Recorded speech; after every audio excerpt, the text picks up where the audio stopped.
Shalom saudara yang Tuhan Yesus kasihi. Pada kesempatan ini saya ingin mengucapkan selamat Hari Paskah meskipun agak terlambat. Dan kiranya melalui momen Paskah di tahun ini kita makin yakin dan makin percaya bahwa Allah yang hidup di dalam hidup kita terus-menerus berkarya dalam kehidupan kita dan memberikan kita masa depan yang penuh pengharapan. Saudara, jika Anda diberitahu oleh dokter bahwa batas waktu Anda tinggal di dunia ini hanya 40 hari saja, apa yang akan Anda lakukan dalam waktu yang sangat singkat tersebut? Mungkin Anda mulai membuat daftar apa saja yang harus dikerjakan dalam waktu yang singkat itu. Sebagian orang mungkin memanggil notaris untuk mulai mencatat warisan-warisan apa yang akan dibagikan kepada keturunan kita. Lalu mungkin juga Anda mulai mendatangi orang-orang atau musuh yang mungkin pernah menyakiti hati kita, atau mungkin kita pernah sakiti mereka dan kita mulai meminta maaf, meminta ampunan karena kita tahu waktu kita sudah tidak lama lagi. Dan atau mungkin ada juga kita mungkin lebih banyak berbuat kasih saudara, dan lebih banyak murah hati, memberi sedekah, karena dengan perbuatan demikian kita bisa menyenangkan hati Allah meskipun waktu kita sangat amat singkat. Dan ada yang lebih ekstrim lagi saudara, mungkin mereka meminjam uang sebanyak-banyaknya, hidup berfoya-foya untuk menghabiskan waktu selama 40 hari itu, dan mereka berpikir setelah meninggal tidak mungkin hutang mereka akan ditagih.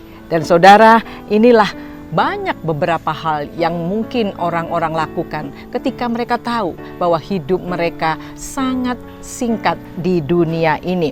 Apa saja yang bisa dilakukan oleh orang-orang yang merasa bahwa hidupnya di dunia ini sudah mendekati pada kematian, saudara? Itu bisa saja terjadi pada saudara dan saya. Kita mempersiapkannya dengan sebaik-baiknya. Nah saudara, apakah semua yang kita persiapkan untuk menghadapi kematian ini, untuk menghadapi saat-saat meninggalkan dunia ini, apakah itu bermanfaat ataukah berguna bagi diri sendiri atau menjadi berkat bagi orang lain kelak? Nah saudara, kita melihat ada beberapa hal yang Yesus lakukan setelah dia bangkit dari kematian, setelah Allah membangkitkan Kristus dari kematian. Selama 40 hari Yesus masih ada di dunia sebelum dia kembali ke surga, ke tempat asalnya. Saudara yang Tuhan Yesus kasihi, bagaimana Yesus mempergunakan 40 hari, waktu yang singkat itu, yang sangat relatif singkat selama dia ada di dunia. Yang pertama saudara, Yesus menjumpai orang-orang yang dikasihinya, yaitu murid-muridnya.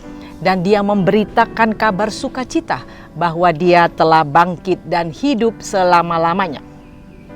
Murid-murid yang dikasihinya itu hampir putus asa karena kematian Yesus, kematian guru mereka yang mereka kagumi, kematian secara tragis.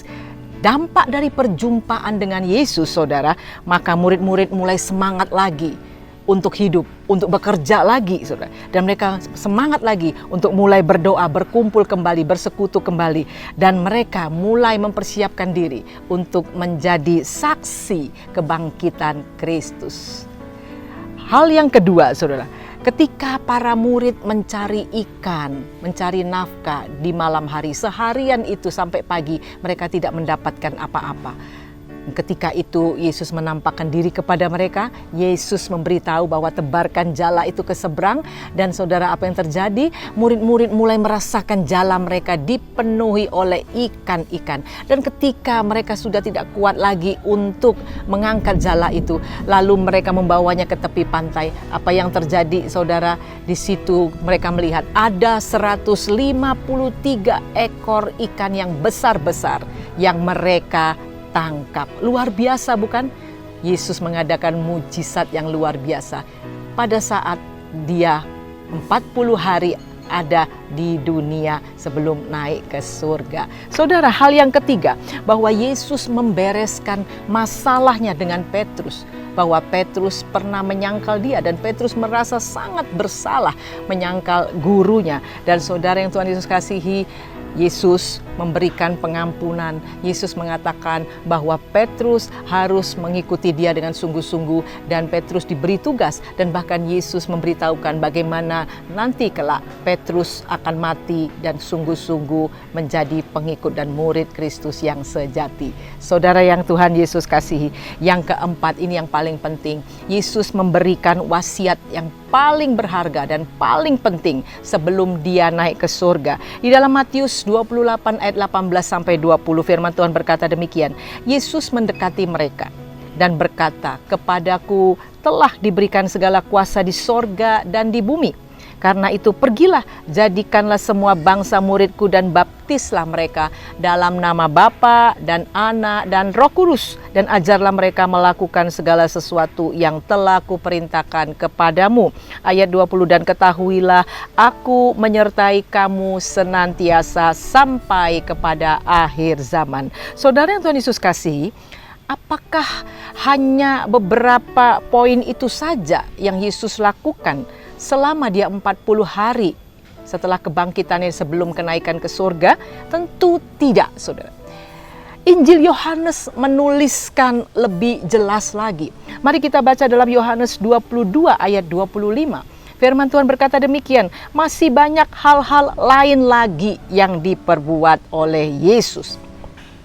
Tetapi jikalau semuanya itu harus dituliskan satu persatu, maka agaknya dunia ini tidak dapat memuat semua kitab yang harus ditulis itu." Saudara, sangat luar biasa. Yesus memanfaatkan waktunya di dunia hanya 40 hari yang begitu singkat. Dia melakukan banyak hal yang bermanfaat bagi orang-orang yang dia jumpai. Saudara yang Tuhan Yesus kasihi, jika kita, saudara dan saya, ingin hidup kita bermakna bagi semua orang, janganlah kita melakukan hal yang sia-sia, hal yang tidak berguna, bahkan hal yang merugikan banyak orang. Sebaliknya saudara, manfaatkanlah waktu yang singkat ini di dunia ini dengan banyak berbuat hal yang positif, dengan banyak berbuat kasih, meninggalkan dosa, tetap kerja lebih giat lagi, belajar lebih giat lagi, melayani Tuhan lebih giat lagi. Janganlah bermalas-malasan, jangan lagi kompromi dengan dosa, saudara. Dan sebaliknya, kejarlah hidup kudus. Saudara yang Tuhan Yesus kasihi, inilah nasihat Rasul Paulus kepada jemaat di Filipi, dan juga biarlah itu menjadi nasihat bagi kita juga, bagi saudara dan saya. Dalam Filipi 2 ayat 12 sampai 13. Mari kita baca. "Hai saudara-saudaraku yang kekasih, kamu senantiasa taat. Karena itu tetaplah kerjakan keselamatanmu dengan takut dan gentar, bukan saja seperti waktu aku masih hadir, tetapi terlebih pula sekarang waktu aku tidak hadir. Karena Allah lah yang mengerjakan di dalam kamu baik kemauan maupun pekerjaan menurut kerelaannya." Saudara yang Tuhan Yesus kasihi, mari kita manfaatkan waktu kita yang singkat di dunia ini. Kita tidak tahu kapan Tuhan memanggil kita, hari ini, besok, bulan depan, tahun depan.